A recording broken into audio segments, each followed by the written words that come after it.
Speed for Tamil Junior, December 1973. Get ready. Start. சமுதாயத்தில் ஒரு சாரார் உயர்ந்து கொண்டு போக பெரும் பகுதியினர் வறுமையில் உழல்கின்ற நிலை நீடிக்கும் வரை சமதர்மம் என்பது வெறும் அரசியல் கோஷமாகவே அமைந்துவிடும். சமுதாயத்தில் தாழ்ந்து கிடக்கும் அரிசனங்கள், பிற்பட்ட வகுப்பினர் ஆகியோர் அவர்களின் வாழ்க்கை வளம் பெற்றாலொழிய விடுதலை பெற்றதன் பயனையோ அல்லது நாம் நம்மை ஆளுகிறோம் என்று சொல்லிக் கொள்வதில் பெருமையோ அடைய முடியாது. எனவே தான் இந்த அரசு அவர்களின் வாழ்க்கை வளம் பெற வேண்டுமென்று உளமாற கருதுகிறது. தன்னால் இயன்ற திட்டங்களை நிறைவேற்றி வருகிறது.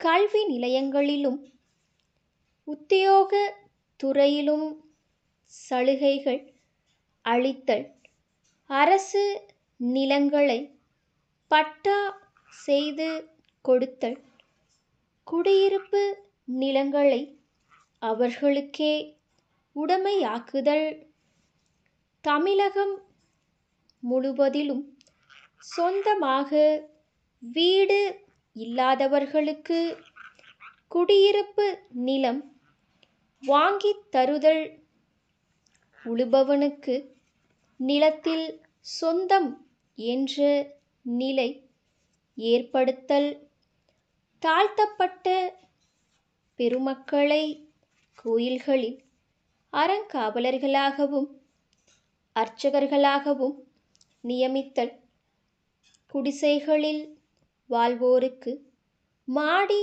வீடுகளை கட்டித் தருதல், பிச்சைக்காரர்களுக்கு மறுவாழ்வு அளித்தல், கண்ணொளி வழங்கல், கை ரிக்ஷாக்களை ஒழித்தல், இவையெல்லாம் அவர்கள் வாழ்க்கையில் முன்னேற இந்த அரசு அமைத்து தரும் படிக்கட்டுகள். இது அரிசனங்களையும் பிற்பட்டோரையும் நடுத்தர மக்களையும் முன்னுக்கு கொண்டு வரும் ஒரு அமைதியான புரட்சியாகும்.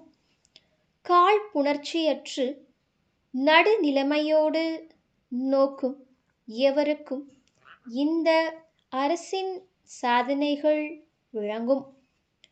எந்த திட்டங்களை நிறைவேற்றுவதனாலும் அரசு அலுவலர்களின் ஒத்துழைப்பு தேவைப்படுகிறது.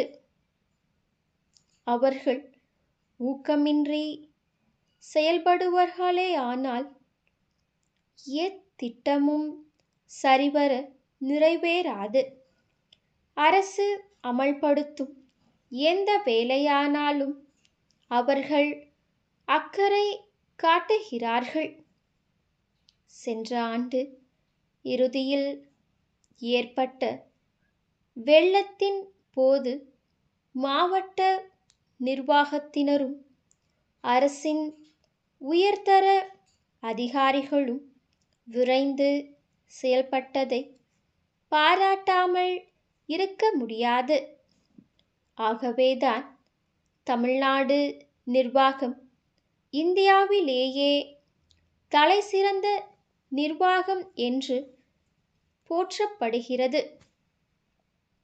நிர்வாகத் திறமை சற்றும் குறைந்து விடவில்லை என்று நாம் உறுதியாக கூற இயலும்.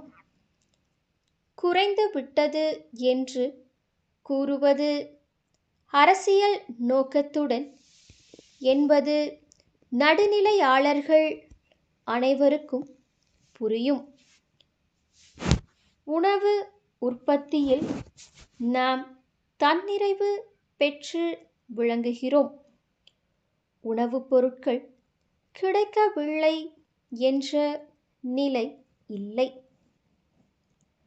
பொது மேலாளர், வாசு கூட்டமைப்பு, மின் சாமான் விற்பனையாளர்கள் மண்ணடி, சென்னை அவர்களிடமிருந்து திரு க. உலகநாதன், மாவு மில் உரிமையாளர், கடைத்தெரு, சேலம் அவர்களுக்கு நாள் 9 செப்டம்பர் 1973 அன்புடையீர், தங்களின் கடிதம் கிடைத்தது. அரிசி மில், மாவு மில் போன்ற சிறு தொழில் நிறுவனங்களில் இயங்கும் மின்சார மோட்டார்கள் எங்களிடம் சிறந்த நிலையில் குறைந்த விலையில் கிடைக்கும். வாடிக்கையாளர்களின் நலனை மனதில் கொண்டு நாங்கள் சில தனிப்பட்ட வசதிகளையும் செய்து கொடுக்கின்றோம். பிரச்சார வண்டிகள் மூலம் பல இடங்களுக்கு சென்று வேண்டிய ஆலோசனைகள் கூறுகிறோம். சிறிய ஊர்களில் கூட விற்பனையாளர்களை நியமித்து தேவையான உபரி சாமான்கள் அருகாமையிலேயே கிடைக்க வழி செய்துள்ளோம். தாங்கள் ஒரு முறை வந்தால் தாங்கள் விரும்பும் மோட்டாரை வாங்கிச் செல்ல வசதியாய் இருக்கும்.